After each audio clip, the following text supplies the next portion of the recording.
Back to विद्यार्थी। मैं हूं आकांक्षा, आपकी साइंस टीचर। और भाई क्लास 8 का चैप्टर नंबर 4 हम पूरी तरह से खत्म फिनिश कर चुके हैं और अब हम बढ़ गए हैं एक स्टेप अहेड, यानी कि चैप्टर नंबर 4 इलेक्ट्रिसिटी के क्वेश्चन आंसर्स जो कि एनसीईआरटी में ही आपके जो दिए हुए हैं वही अब हम करने वाले हैं इस वाले पार्ट में। अगर अभी तक आपने पूरी वीडियो नहीं देखी है तो फटाफट से जाइए, पहले पूरी चैप्टर 4 की वीडियो देख लीजिए, क्योंकि अगर वो वीडियो देख लोगे तो उसके बाद ये जो एनसीईआरटी के क्वेश्चन आंसर्स है ना, बड़े ही मक्खन लगने वाला है, क्योंकि एनसीईआरटी बहुत ही इजी क्वेश्चन आंसर्स देती है। उससे पहले बता दीजिए कि कैसे हैं आप लोग, स्वस्थ हैं एकदम, हेल्थ वेल्थ सबकी बढ़िया है, चकाचक, चलो चकाचक ही रहनी चाहिए। तो देखें कि एनसीईआरटी में क्वेश्चन नंबर 1 क्या दिया हुआ है। चलिए स्टार्ट करते हैं। तो सबसे पहला question fill in the blanks है। फिल इन द ब्लैंक्स करने में तो मेरे को बड़ा मजा आता है, आप लोगों को भी आई होप बड़ा मजा आता होगा। तो देखो यहाँ क्या है, the solution used in voltaic cell is called. Voltaic cell का एक और नेम था, कौन कौन बताएगा मुझे वो क्या था? Galvanic cell, exactly. अब भाई यहाँ पर देखो, जो सोल्यूशन उसके अंदर होता है, जो लिक्विड भरा हुआ होता है, वो इलेक्ट्रोलिटिक सोल्यूशन होता है ना। तो भाई उसको क्या बोलेंगे? It is called electrolyte. ठीक है, यहां पर हम लिख देंगे इलेक्ट्रोलाइट। ठीक है, अब अगला क्या है? A current carrying coil behaves like अ। अब जो कॉइल होती है, जब उसमें करंट का फ्लो आ जाता है तो वो किसकी तरह बिहेव करती है? टेम्पररी मैग्नेट की तरह बिहेव करती है, या बोल सकते हैं कि सिंपली लिख लो यहां पर मैग्नेट की तरह वो बिहेव करती है। चलिए आगे देखते हैं। अब नेक्स्ट यहां पर क्या है? ड्राई सेल्स, ये क्या है? ट्रू फॉल्स है। ठीक है, dry cells are less portable. ये क्या कह रहे हैं? जो ड्राई वाले सेल्स होते हैं वो कम पोर्टेबल होते हैं कंपैरेटिवली वोल्टेक सेल्स से। क्या ऐसा है? इन्होंने कुछ उल्टा नहीं बोल दिया भाई, ड्राई सेल्स तो इजी टू कैरी होते हैं, बड़े ही कन्वीनियंट और पोर्टेबल होते हैं, तो भैया यूं लिए ड्राई सेल्स जेब में डाले, लेके चले गए कहीं भी।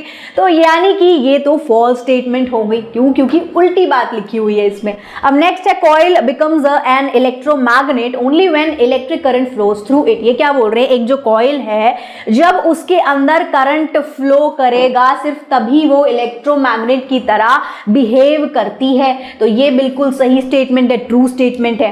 N electromagnet using a single cell, ये क्या बोल रहे हैं? अगर एक इलेक्ट्रोमैग्नेट सिंगल सेल को यूज कर रही है, एक सेल सिंगल सेल को यूज कर रही है, तो वो अट्रैक्ट कर रही है मोर पेपर क्लिप।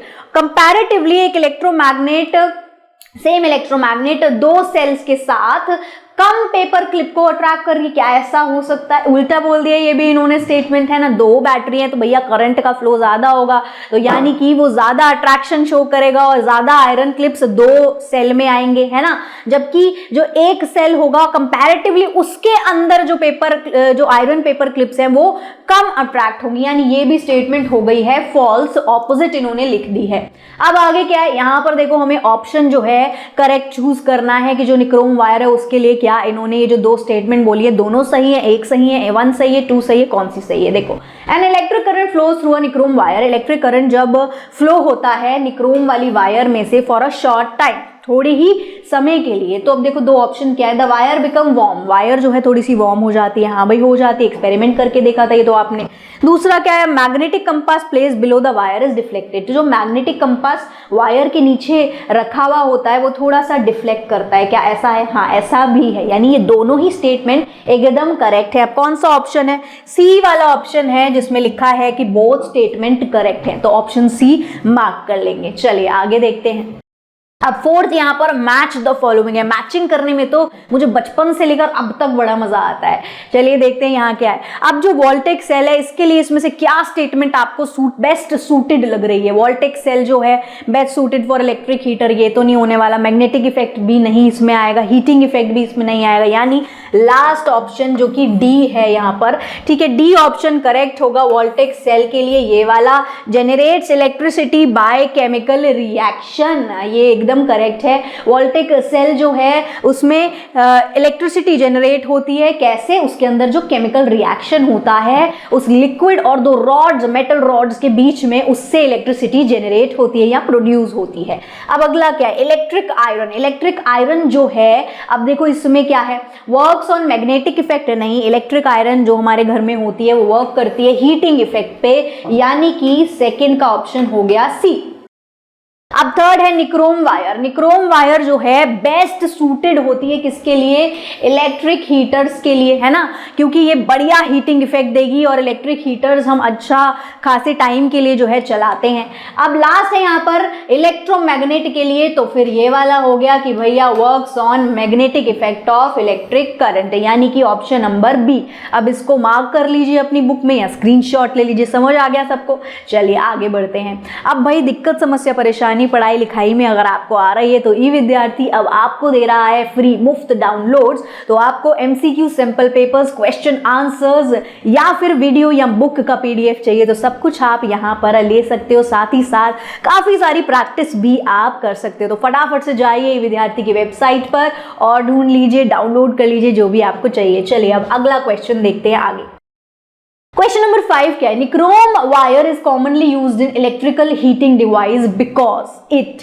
ठीक है, निक्रोम वायर को ये बोल रहे हैं कि कॉमनली यूज होती है इलेक्ट्रिकल हीटिंग डिवाइसेस में। ऐसा क्यों हम निक्रोम यूज कर रहे हैं, कॉपर क्यों नहीं यूज कर रहे हैं, एल्यूमिनियम क्यों नहीं यूज कर रहे हैं, निक्रोम ही क्यों? Because it is a good conductor of electricity, generates more heat for given current, ये ठीक है, is cheaper than copper, is an insulator of electricity। ये दो तो बिल्कुल ही गलत हैं और ये भी इसमें नहीं आएगा। वैसे मतलब आ सकता है बट बेस्ट सूटेड यहाँ पर सेकंड ऑप्शन है।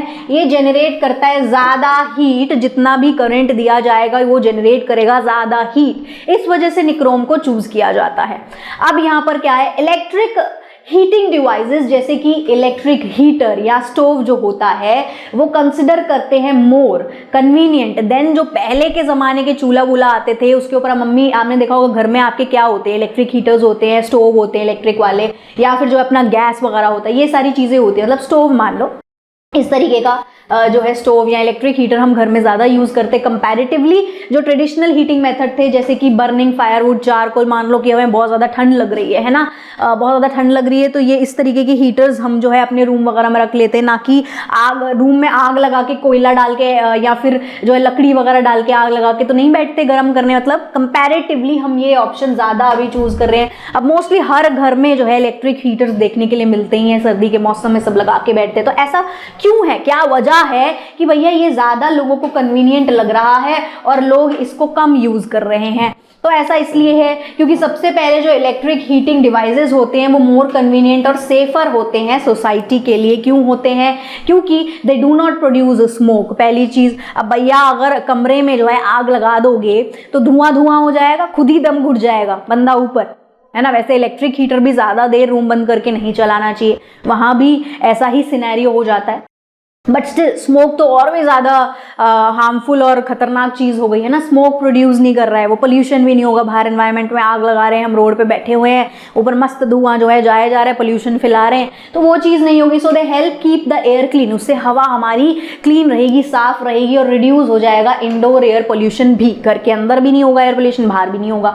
दे आर ईजियर टू यूज़। अब देखो दूसरी चीज़ क्या है, ईजी टू यूज़ है। पहले कोयला लाओ, पहले तो कोई जगह ढूंढो जिसके अंदर उसको डालो, फिर उसके ऊपर कोई आपको केरोसिन या कुछ ना कुछ डालना पड़ेगा लिक्विड, फिर आप आग लगाओ, बड़ी मेहनत है ना, झंझट है। जबकि इलेक्ट्रिक हीटर को स्विच में फटाफट से प्लग इन किया, सॉकेट स्विच जो है ऑन किया और बस हो गया काम। तो ये इजियर टू यूज है, just switch them on off, बस आपको स्विच को ऑन ऑफ करना है, दैट्स इट। और कुछ नहीं करना, आपको कोई सामान इकट्ठा नहीं करना, लकड़ियां इकट्ठी नहीं करनी, चारकोल नहीं लेकर आना है ना, ये सब चीजें नहीं करनी। दे सेव टाइम एंड एफर्ट, तो ये हमारा टाइम और एफर्ट दोनों ही बचा रहे हैं। क्या? Room heaters, specially for women के लिए, बच्चों के लिए, रूरल एरियाज में हु ऑफन कलेक्ट फायरवुड, जो कि जा जाके बेचारे फायरवुड का सामान कलेक्ट करते हैं, उनके लिए ये ज़्यादा कन्वीनियंट हो गया है। They reduce deforestation. अब इससे एक और फायदा हो गया है कि भैया जो जगह जगह इतनी ज़्यादा पेड़ कटाई हो रही थी, क्योंकि उसी से आग लगाई जाती थी, है ना, कहाँ से लकड़ी लाएंगे, पेड़ ही काटेंगे, तो अब वो ज़रा कम हो गया है, रिड्यूस हो गया है। As less wood is needed for burning, अब हमें कम वुड की ज़रूरत पड़ती है बर्निंग के लिए, कुछ और ही चीज़ें होती हैं जिसमें जो है मजबूरी है भाई यूज़ करना पड़ेगा। अदरवाइज ये एक चीज़ तो रिड्यूस कर दी, इस एक चीज़ ने रिड्यूस कर दिया। पूरी सर्दी अभी लकड़ी हर कोई नहीं जला रहा है, रूम हीटर्स यूज़ कर रहे हैं ना। They are safer as there is lower risk of fire accident. अब देखो घर के अंदर अगर भैया ये आग आप जला लोगे चारकोल और लकड़ी वाली तो कब कुछ हो जाए, हादसा, आग लग जाए पूरे घर में, कुछ पता नहीं। कंपैरेटिवली हीटर से ये डर है लेकिन ये रिस्क कम है थोड़ा, है ना, सेफ है वो कंपैरेटिवली, और ब्रीदिंग प्रॉब्लम भी इससे कम होंगी कंपैरेटिवली। आप चारकोल या जो है ये वुड यूज करोगे आग लगाने के लिए तो ब्रीदिंग इश्यूज होने का ज़्यादा खतरा होता है। अब अभी के लिए इस वीडियो में सिर्फ इतने ही क्वेश्चन आंसर्स थे। Thank you so much for watching. I hope आपको अच्छे से समझ आए होंगे। अब अगली वाली वीडियो में, नेक्स्ट वाले पार्ट में हम बाकी के बचे हुए क्वेश्चन आंसर्स फटाफट यूं ही कर लेंगे। तब तक के लिए बाय बाय, फिर मिलेंगे अगली वीडियो में।